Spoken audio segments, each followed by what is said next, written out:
Assalamualaikum warahmatullahi wabarakatuh. Kami dari kelompok 1 dengan anggota Pawestri Mitayani, Rinaldi Faik, Diana Ikhtiarini, dan Maya Ika akan melakukan pemaparan terkait rancangan alat peraga Burin. Baik, langsung saja.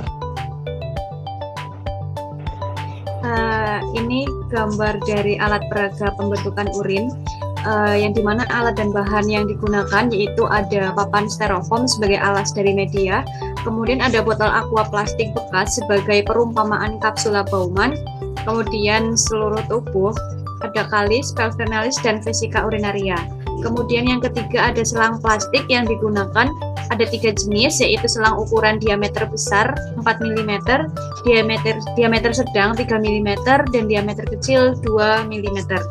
Masing-masing selang secara berturut-turut sebagai tempat tubulus contortus distal, kemudian di glomerulus, dan di tubulus contortus proximal.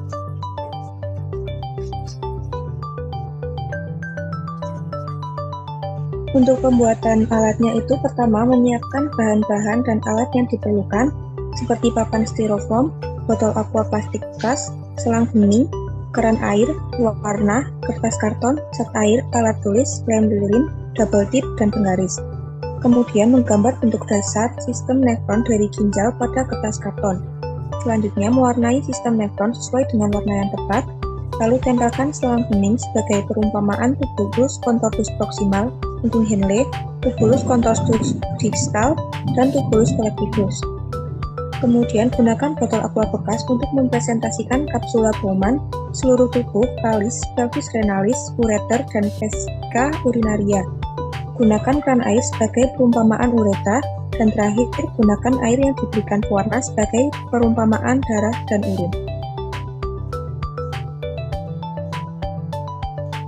Yang selanjutnya ada cara kerja alat peraga Burin ini.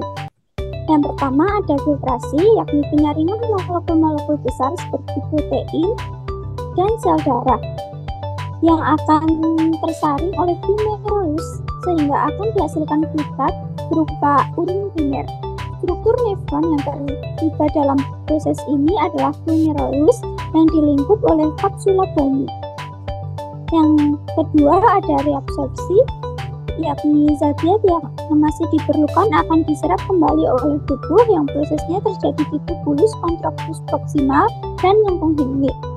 Struktur ini dianalogikan dengan menggunakan selang transparan yang bersifat elastis dengan ukuran yang berbeda, di mana diameter tubulus contortus proximal lebih besar dibandingkan dengan diameter pada lengkung Henle. Yang ketiga ada augmentasi, yakni urin sesungguhnya sudah terbentuk. Prosesnya terjadi di tubulus contortus distal yang dianalogikan dengan menggunakan selang transparan yang bersifat elastis berukuran sama seperti pada tubulus contortus distal.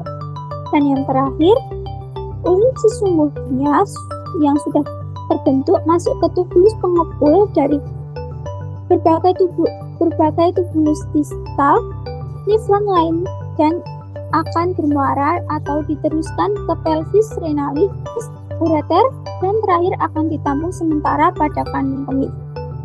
Tubulus pengepul dianalogikan dengan selang transparan yang berdiameter lebih besar dibandingkan selang-selang sebelumnya yang telah digunakan, lalu disambungkan ke pelvis renalis yang dianalogikan dengan menggunakan botol air mineral yang disusun sedemikian rupa membentuk sebuah rongga yang disambungkan lagi ke ureter atau selang dengan ukuran yang sama seperti pada tubulus pengumpul yang akan bermuara pada kandung kemih berupa potongan botol mineral.